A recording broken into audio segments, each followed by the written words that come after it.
अस्सलाम वालेकुम दोस्तों, एक और पाकीज़ा का एपिसोड 13 देखने के बाद मेरा दिल दुख रहा है।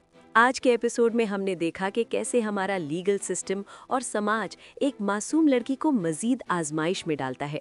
क्या पाकीज़ा को इंसाफ मिलेगा या वो इस गंदी गेम का शिकार हो जाएगी? आज की वीडियो में हम सब कुछ डिस्कस करेंगे।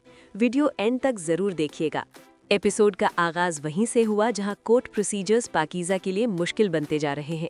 एविडेंस का गायब होना और गवाहों का मुकरना दिखाता है कि दुश्मन कितना ताकतवर है। इस एपिसोड का सबसे बड़ा सवाल यही है, क्या फराज पाकीज़ा का साथ देगा या दुनिया के डर से पीछे हट जाएगी? दोनों के दरमियान जो इमोशनल सीन था वो देखने लायक था। साइबर हैरेसमेंट का जो एंगल कश्फ फाउंडेशन ने दिखाया है वो आज के एपिसोड में मजीद क्लियर हुआ। पाकीज़ा की हिम्मत को तोड़ने की हर मुमकिन कोशिश की जा रही है। लाइटिंग आज मजीद डार्क थी जो सस्पेंस को बढ़ा रही थी। 2026 के ड्रामाज में नीली कोठी की सिनेमेटोग्राफी सबसे टॉप पर है।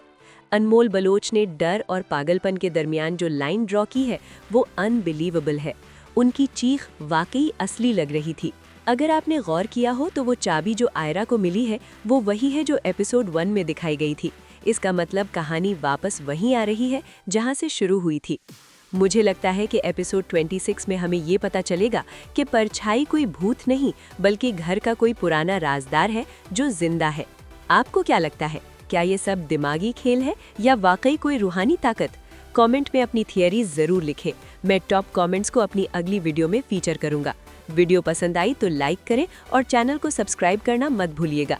मिलते हैं एपिसोड 26 के टीजर रिव्यू में। अल्लाह हाफिज।